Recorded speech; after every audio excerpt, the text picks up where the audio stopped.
His life had been a lie.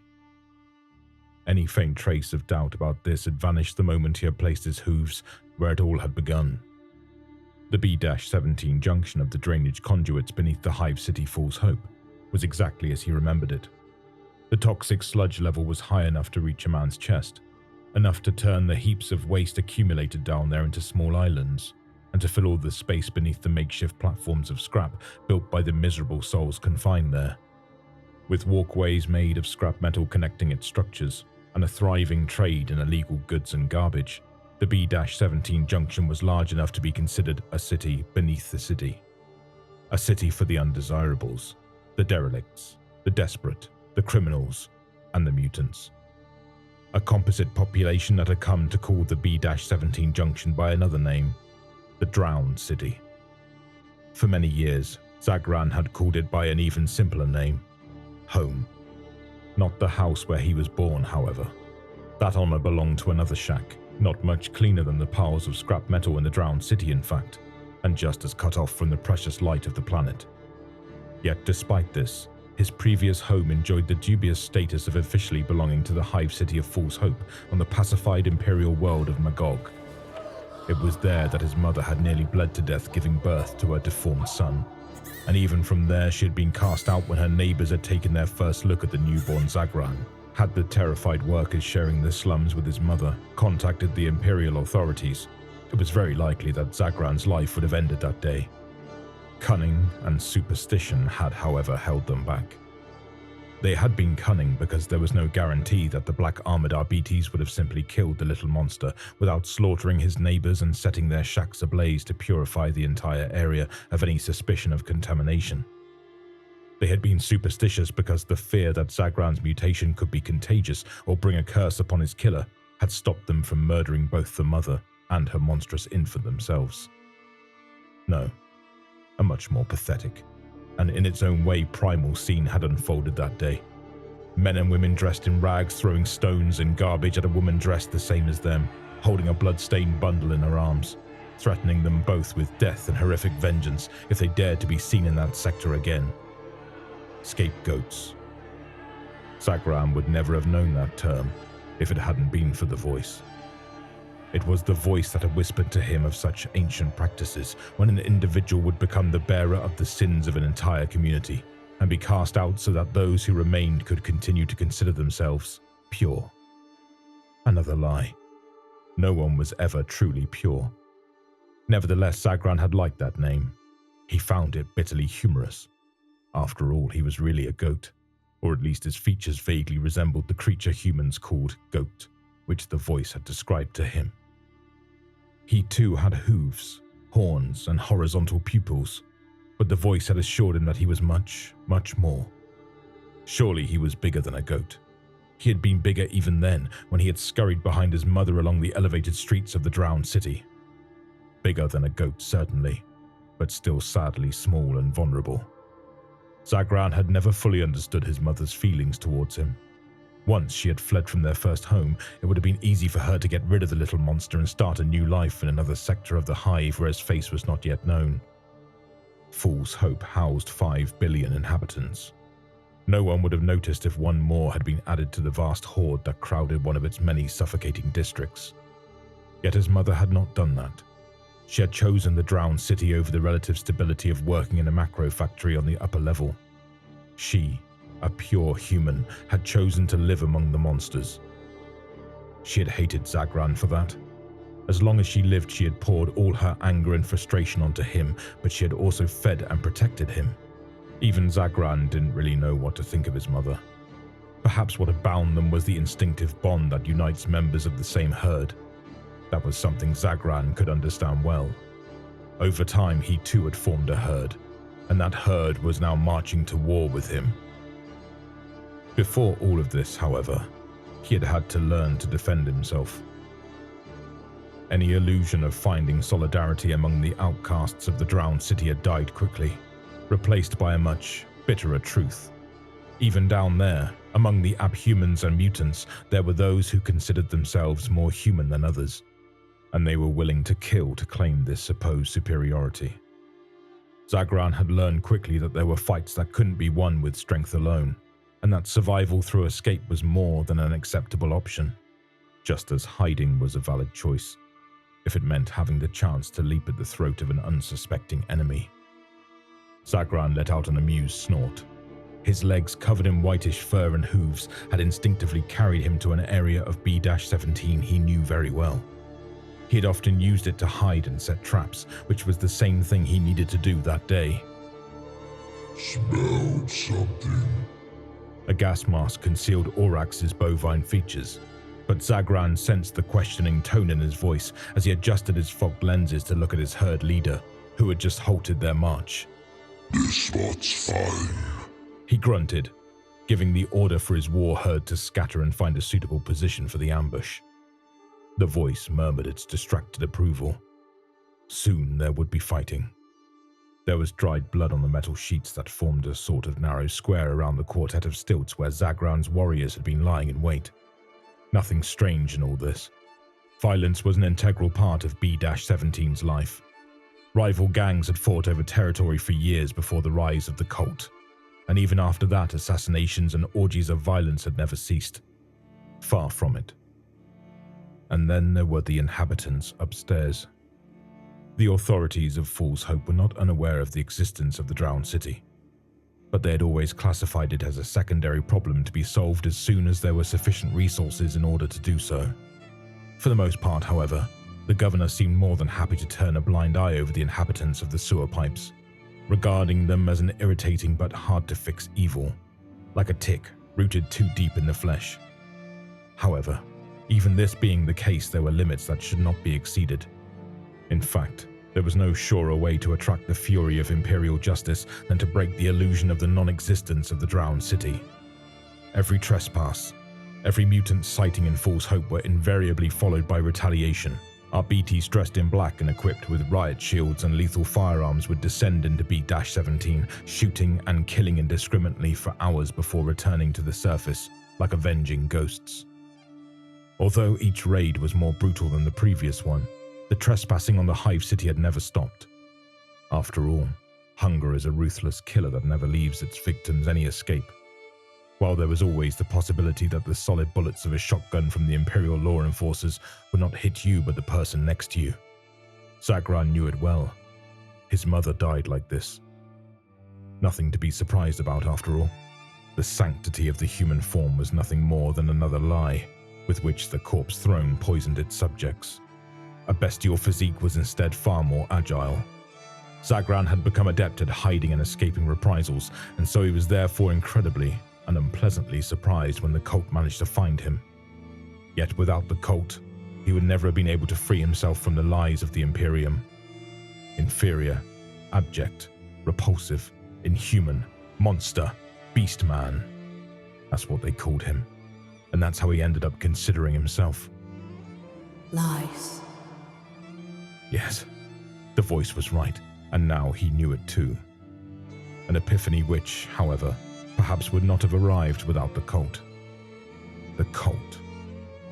That name hadn't impressed Zagran at all the first time he heard it. In fact, it was more accurate to say that he had laughed his head off when he heard its full name. The Cult of the Whispering Silk. At the time, Zagran had no idea what silk was. It had simply struck him as an overly pompous and complicated name for the kind of life that was lived in the drowned city. A few cycles, and this oddity would likely sink back into the waste flows beneath the shacks. Its members, eliminated by some bigger fish, were absorbed into one of the larger, more ferocious gangs. One of those that could even boast a little history of their own in the B-17 conduit. Gangs like the Skin Strippers or the Black Death. Zagran had to revise his opinion when the leader of the Skin Strippers was put on display in the Black Market Square, hanged by a silk rope.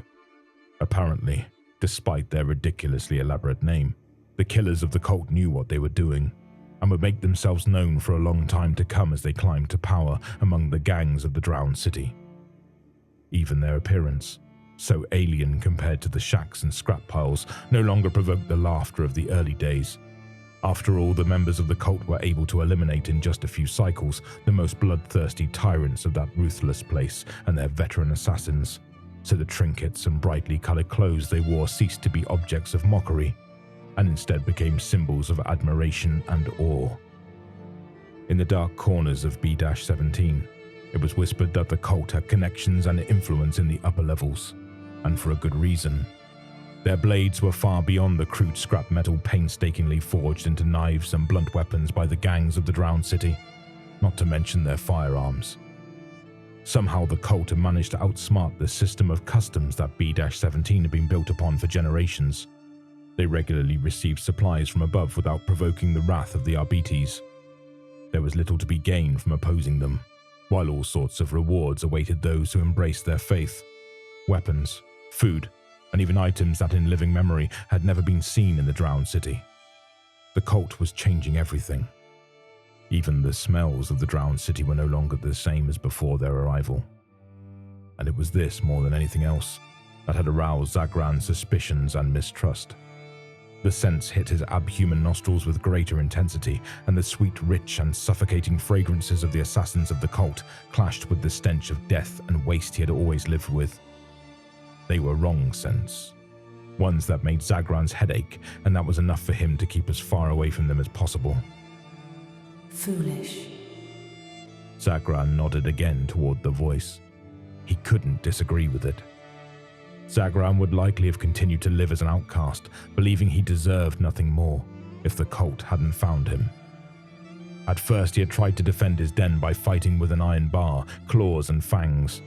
He had even managed to bring down 3 cultists before their electric prods overwhelmed him.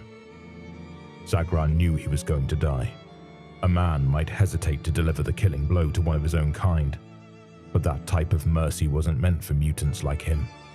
He had seen it happen time and time again, but the cult didn't want to kill him. As he lay stunned on the ground, a woman in purple robes, her face hidden behind a mask, approached him and began to speak.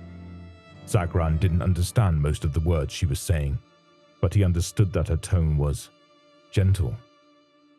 He was confused.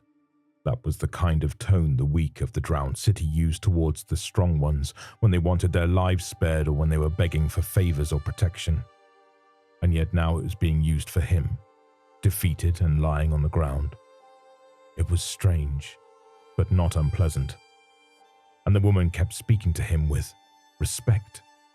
She didn't call him an abomination or a monster. She said it was an honor to stand before a body shaped in the image of God, because that's what he was. A chosen one, filled with divine gifts, destined to fight a holy war. The rest were all lies from the corpse emperor, a false emperor, not a god to be ashamed of, and to whom beg for mercy from for the disgrace of living in such an inhuman form. She had given him flesh, real flesh, and asked him to follow them. Zagran had followed them. It was true. The cult wasn't originally from the Drowned City. Their bases and command structures came from the upper city, and they enjoyed a secret abundance. Zagran hadn't known how white and brilliant his fur could be until he was washed in tubs filled with real clean water.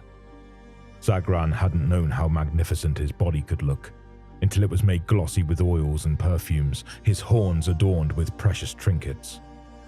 Zagran hadn't known how lethal he could be until he was able to grip a chainsword in his clawed fist. Armed as such, with his face hidden behind a custom-made silk mask, Zagran had fought and killed for the cult. He had taken command of a herd of other chosen ones like himself, and had learned to lead them into battle, first against rival gangs that had dared reject the cult's generous offers, and then in bolder assaults against the soldiers of the Corpse Emperor, the oppressor whose lies had kept him living among the refuse until the truth had reached him. And then there were the feasts. Every victory was followed by celebrations, in which Zagran and his herd were the honored guests. There were 1,000 pleasures of which the Beastman had been unaware, and at those feasts he had been initiated into each of them. It was after the 6th wild celebration that the voice came to him, to guide and advise him. Despite his initial reluctance, Zagran quickly understood that the voice whispered to him the words of the god of truth and feasts, the god who laughed with him as he vented his violence on the privileged citizens of the upper city, those who had cast him to live in misery and despair. The voice even suggested new ways to make the victims scream louder and longer. And since the voice had started speaking to him, Zagran had grown even more. He was the first of the faithful and the foremost of the cult's warriors, so it was only right that he led its vanguard that day, on that decisive day when they would overthrow the government of the false emperor and replace it with the truths of the cult. The strike had been carefully planned. As requested by the leaders of the cult, Zagran had made sure to leave a recognizable signature in his assaults on the structures and warehouses of the Hive City. He had even left survivors who, instead of screaming in the prisoner fences or being offered as sacrifices to the god, would scream their fear to the representatives of the government. The mutants were encroaching and attacking with a ferocity and brazenness never seen before. The retaliation would therefore be exemplary, and that was exactly what Zagran and the cult desired. It had taken much longer than Zagran had imagined for the servants of the Corpse Emperor to make their appearance. Never to his memory had so much time passed between a provocation and a response, but this was likely due to the scale of the preparations. The cult's informants reported that hundreds of RBTs and militia soldiers would be infiltrating the drain conduits beneath the Hive City. This time, the government of False Hope had decided to settle accounts once and for all with the drowned city. But the cult knew, and they would be ready. That was why Zagran and his herd had taken position in the square formed between four stilts, weapons ready and senses alert. While they waited, there wasn't much to do or say. The cult's demagogue had spoken enough before sending the assault squads to their respective sectors. He had preached the glory of the god, the rewards that would await them once the Hive City was purified from lies and hypocrisies, and had invoked divine blessing upon them, both humans and chosen ones, who had already received their share of gifts. Zagran smiled at the memory of the cult soldiers who had paraded in front of him before the battle, begging to brush the tips of his 6 horns with their fingers. They considered it a good omen. Some had even asked permission to adorn them with charms of their own making, a kind of divine offering to the avatar of the object of their worship. Zagran had chosen the most beautiful jewels and discarded the others, bestowing both worship and despair with each of his decisions. This was life, and he could afford it. None of his warriors had been blessed with the divine number of horns. Zagran allowed himself a moment to study those figures he knew so well. Voran, with a single eye in the middle of his forehead and claws so sharp that no other weapon was necessary. Uskar, blessed with an extra limb to wield no fewer than 3 blades simultaneously. Golor, honored by the demagogue himself with the privilege of wielding the battle whip, capable of driving even the battle-hardened warriors of the herd into heights of frenzy that were beyond measure. Grishka, the shaman of the herd, probably the most valuable and most dangerous of his warriors. Zagran had never fully figured him out. Sometimes Grishka seemed to have the utmost devotion toward him. Other times he looked at him with the mocking air of someone who knew a secret that no one else, except him, knew. Despite Grishka's magical powers, Zagran wouldn't have minded if the shaman had died that day. They're coming. Toller's hoarse voice pulled Zagran from his thoughts. The grey-furred Beastman seemed already ready to strike the battle gong. Wait. Zagran commanded imperiously. Let them come closer. Now even Zagran could scent and see them. There were at least 20 RBTs, well equipped. Agents with riot shields led the rest of the company, armed with firearms, and their commander, whose helmet was adorned, barking orders and making sure the group moved in perfect discipline toward the center of the square. Wait. Zagran managed to hold back his warriors, even though he himself was salivating at the prospect of the imminent clash. But he wouldn't disappoint the cult. He would wait for the perfect moment to spring the ambush. As soon as the enemies reached the designated point, he would... The RBT stopped. Zagran shot a threatening glance at his warriors, but none of them made a sound. Then he understood. The dog. The mastiff that accompanied the RBTs had halted and was sniffing the air, confused. Zagran sneered. He couldn't blame the dog. He had reacted with the same suspicion when he first caught the scent of oils hanging above the sludge. Hesitant, the RBTs formed a defensive perimeter. Who knew? Maybe they smelled the perfume too. Very well. They were anyway close enough. They would settle this the old-fashioned way. Zagran gave a signal to Toller and let out a beastly bellow. Golor's whip cracked at the same moment the gong began to sound, marking the charge of the war herd as the entire drowned city echoed with the battle cries of the cult members, finally ready to rise up and overthrow the hated imperial government. Zagran's warriors didn't need the discipline of their enemies, but that didn't mean the herd lacked cohesion and unity of purpose. Both forged through years of raiding and assaults. Without any command from Zagran, the assault group split into three. Grishkar and Uskar took the lead on the flanks, preparing to attack the compact group of Arbites from both sides, while Zagran took on the literal role of battering ram in the center of the group, attacking head-on. Despite the initial surprise of being transformed from attackers to defenders, the Arbites recovered quickly and met the bestial fury with the discipline that had made them famous and feared across all of Magog. The shield bearers moved swiftly and efficiently, forming a defensive perimeter around their comrades, while the others began firing on the mutants without concern for conserving ammunition. Zagran was hit in the shoulder. Vidon on his left flank fared much worse. The Beastman was riddled with a burst of gunfire. His chest and abdomen were perforated in a dozen places. Mortal wounds, Zagran knew all too well. Yet that was not enough to stop Vidon. Bellowing in a state of mystic fury, the Beastman managed to cover the final steps that separated him from the enemy line, swinging his demolition hammer. Riot shields were shattered or ripped from the hands of their bearers, creating a small opening, but enough for Zagran. Leaping over the body of Vidon, who had finally collapsed to the ground, the herd leader lowered his horned head and charged straight toward the gap in the enemy line, penetrating it like a blade through butter. The first Arbites unlucky enough to be in his path was struck full force by his horns and sent flying several meters away. Zagran howled in savage exultation as he swung his chainsaw down on the Arbites all around him. His size and fury were more than enough to disrupt their line, leaving it vulnerable to attacks from his battle brothers. Consumed by his own fury and finally free to unleash his hatred on the tormentors of his past, Zagran had no time to think. He didn't need to. As his chainsword fell again and again and again, the battle unfolded in many small fragments before his bovine eyes. He saw Aurax crushed to the ground by the blows of the Arbites truncheons, the blows falling on him as well as the studded boots of the agents, determined to take the last breath from the Beastman. But not before Aurax managed to detonate his own gas grenades, hiding the drama behind a cloud of yellowish and intoxicating vapors. He saw Golor crack his whip expertly around the throat of the medkit-equipped Arbites. The brown-furred mutant forced his arm, unbalancing the trapped adversary and leading him forward, straight into the river of sewage that flowed beneath the square, transformed into a slaughterhouse. Zagran closed his jaws at the scene. That kill had to be his. He saw two of his other warriors being mortally wounded by the point-blank fire of the Arbites kill team.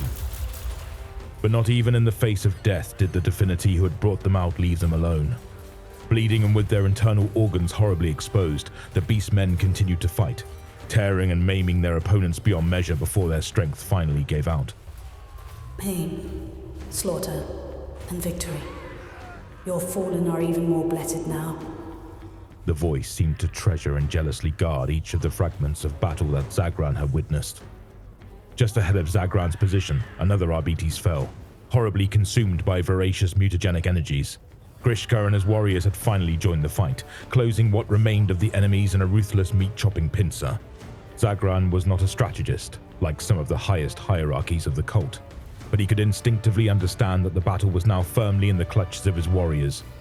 He allowed himself a gurgle of satisfaction as he moved to find his next victim. Abomination! The smugness in Zagran instantly turned to ash. He hated that word.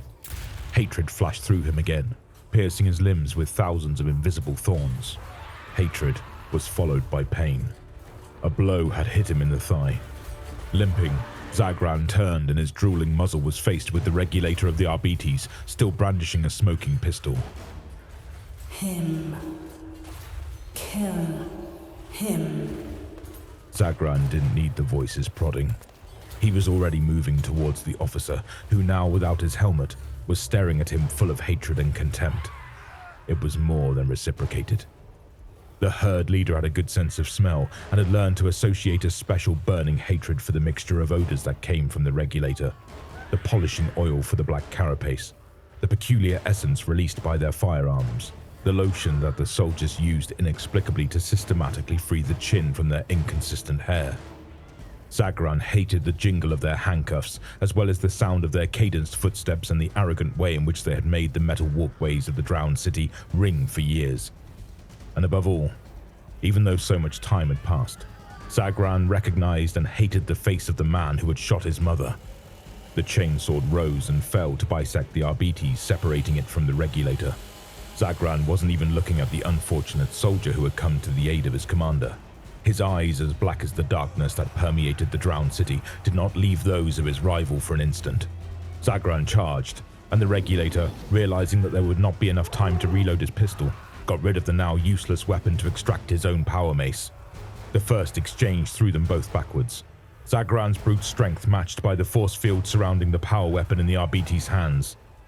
Around them, Zagran's warriors fought, killed, screamed with bestial fury, and died. Zagran didn't care. His attention was completely focused on the regulator who, having survived the first charge and thanks to his experience, immediately took the opportunity to attack. Zagran dodged the first and second whistling blows of the mace and then raised his weapon to parry the third. Some of the teeth of his chainsaw were brutally knocked from their socket and sent flying. They clattered back onto the sheet metal, an almost sweet sound that clashed with Zagran's growl of frustration. He was bigger. He was stronger. He had God on his side, yet in that confrontation he was again the scared little puppy, forced to retreat in the face of the superiority of the weapons of the hated agents of false hope, the armed wing of the hypocrites and the privileged who had forced monsters like him to live in the squalor below. New metal teeth fell like sharp rain as an enraged Zagran attempted to fight back. The regulator responded with impeccable defensive style until the weapon that had made the Beastman so proud was completely blunted by the mace's force field. Now he really had gone back in time. He was again a simple marauder, equipped with a miserable iron bar, and the Arbites knew it, and it didn't take long to take advantage of it. The mace landed, and Zagran felt his ribs crack. Another hit grazed his muzzle, leaving him swollen. Then without interruption, the regulator delivered another blow to his already injured leg, bringing him to his knees.